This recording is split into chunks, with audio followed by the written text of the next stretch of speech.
미국 주식시장과 개별 종목에 대한 정확한 판단을 한 걸음 더 다가보는 마켓맨 시간입니다. 오늘도 지난주 시장을 관통했던 그리고 이번 주 시장을 바라보는 데 도움이 될 만한 두 가지 인사이트 준비를 해봤습니다. 첫 번째로 시장과 관련한 얘기 한번 해보도록 하겠습니다. 셧다운 잡음에도 그 너머를 봐야 한다라는 보고서 내용이 있어서 한번 정리를 해볼까 하는데요.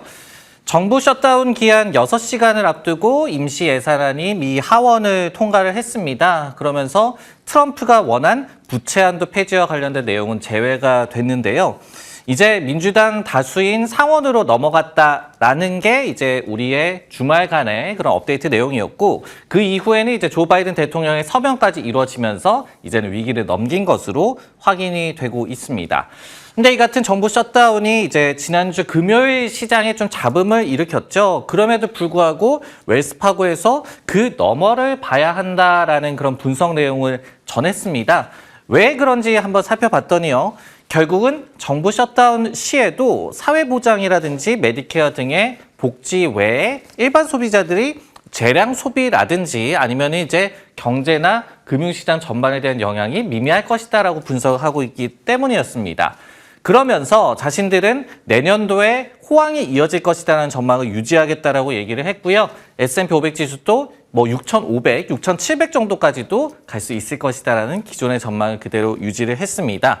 그렇기 때문에 투자자들도 현재 포트폴리오를 유지해야 한다라고 조언을 하고 있는 웰스파고의 분석 내용이었습니다. 네, 이 같은 내용이 있었고 이 부분을 저희가 어떻게 해석을 해야 하는지 좀 더 살펴보도록 하겠습니다. 저는 이제 익숙해진 셧다운 공포 정말 괜찮을까에 대해서 한번 생각을 해봤습니다. 저희가 이제 경험치로 보더라도요. 셧다운 이슈의 증시 영향은 좀 미미하다라고 인식을 하고 있는 것 같습니다. 그리고 이제 실제로 데이터로도 이런 부분들이 나타나고 있는데요.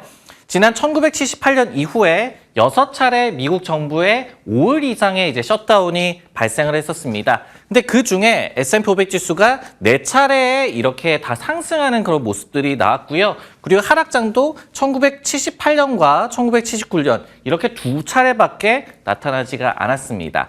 그리고 굉장히 옛날이죠. 그러다 보니까 즉 40년 이상 셧다운으로 인한 증시 조정은 없었다라는 게 체감이 됐었고 이런 학습 효과가 이번에도 단기적인 증시에 대한 잡음 정도로 마무리가 된 것으로 보입니다. 로직을 한번 생각을 해보면요. 결국은 이슈는 일시적이다. 그렇기 때문에 경제적인 영향도 미미하거나 일시적이다라고 모두가 좀 느끼는 것으로 보이고요.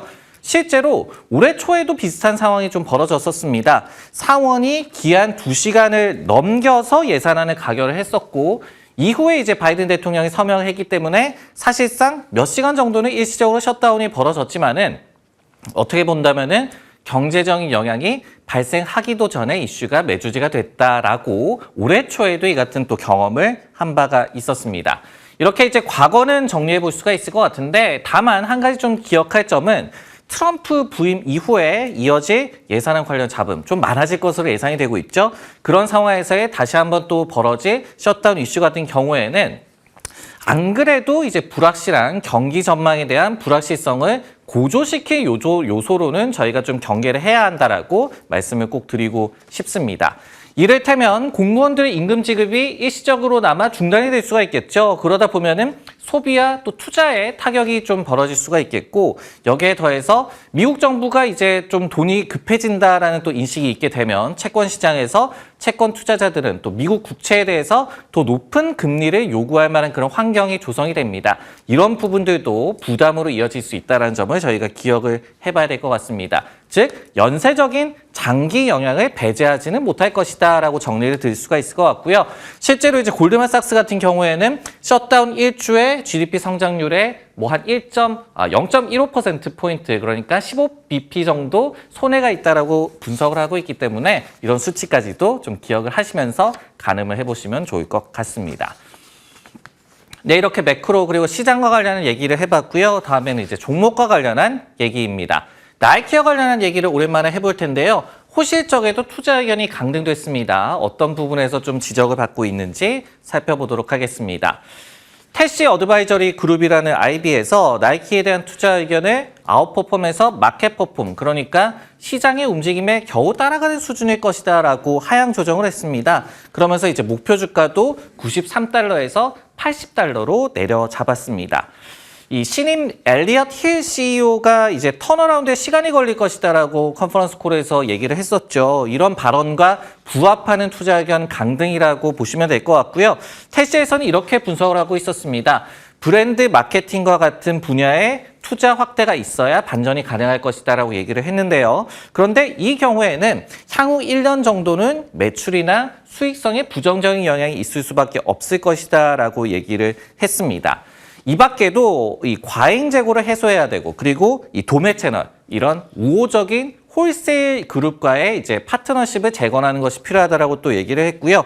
세일 축소, 또 온라인 확대 등의 과제가 많이 남아있다라고 분석을 했습니다. 네, 이렇게 나이키에 대한 투자 의견 하향 소식이 전해졌습니다. 저는 이렇게 기대치가 낮기는 했지만은 나이키가 그래도 실적이 괜찮았는데 뭐가 문제일까 좀 더 생각을 해보고 싶더라고요. 지금부터 말씀을 드리도록 하겠습니다. 말씀을 드렸듯이 낮아진 기대치기는 했습니다. 하지만은 나이키의 분기 실적 분명 나쁘지는 않았어요. 지금 보시면은 특히 EPS가 20% 이상 이제 전망치를 비트할 정도로 실적이 양호했고요. 그리고 이제 초반에는 주가가 급등하는 실적에 대한 반응이 나오기도 했습니다. 하지만은 이내 이제 턴어라운드에 대한 의구심이 좀 고조가 되면서 주가가 이제 하락으로 반전을 했고요. 금요 정규장에서도 하락으로 마감을 하고 말았습니다. 올해 흐름은 뭐 말할 것도 없겠죠. 한 30% 정도 하락하고 있는 그런 상황이고요. 그리고 전 고점 대비해서 나이키 주가가 60% 가깝게 하락하면서 부진을 면치 못하고 있는 상황입니다. 뭐가 문제일까? 공통적으로 좀 지적이 되고 있는 문제는 결국은 스포츠 위주로 변모를 해야 된다. 그리고 브랜드 스토리텔링을 복원을 해야 된다. 홀세일 채널에 대한 신뢰를 회복해야 된다. 이렇게 모두 다 시간과 비용이 많이 소요가 되는 그런 이슈들이 제기가 되고 있기 때문으로 좀 분석이 되고 있고요. 또 하나 이슈를 좀 지적을 해보고 싶습니다. 바로 이제 중국입니다. 예를 들어서 UBS 같은 기관에서는 내년도를 전망을 하면서 중국 익스포저가 큰 미국 기업들은 피해야 한다라고 이제 직접적으로 또 지목을 했는데요. 3가지 정도의 요소를 꼽았습니다. 첫 번째로 중국 관련주들의 이익 성장이 미미할 것이다. 내년에 전년 대비 3.7%, 26년에는 2.7% 정도에 불과할 것이다라고 예상을 하고 있습니다. 두 번째로 위안화 약세가 지속이 될 것이다. 결국은 중국에서 벌어들이는 돈의 가치가 낮아질 것이다라고 또 지적을 하고 있고요. 세 번째로 이제 트럼프가 부임을 하게 되면은 또 관세 전쟁이 벌어질 수가 있겠고 보복 관세의 영향이 2018년보다도 더욱더 클 수가 있을 것이다라고 경고를 하고 있습니다. 즉 관세에 따른 미국 제품 불매 등의 그런 열풍에 다시 한번 부정적 영향이 예상이 된다라고 볼 수가 있겠고요. 나이키는 참고적으로 중국 시장에 대한 매출 비중이 15% 정도나 되고 있기 때문에 이런 경고 메시지에 또 직격탄을 맞을 수 있는 종목이라고 보여집니다.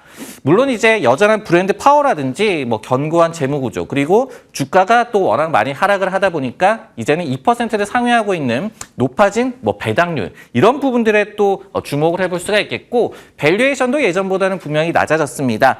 그렇기 때문에 장기 투자자라면 뭐 접근을 해봐도 좋을 것이다. 이런 또 조언도 나오고 있는데요. 하지만은 앞서서 말씀드렸던 그런 의구심들 때문에 인내심을 발휘할 보람이 있을지에 대해서는 이 의문이 여전한 상황이다라고 정리를 드릴 수가 있을 것 같습니다. 네, 마켓맨 오늘 준비한 내용 여기까지고요. 저는 다음 시간에 다시 돌아오겠습니다.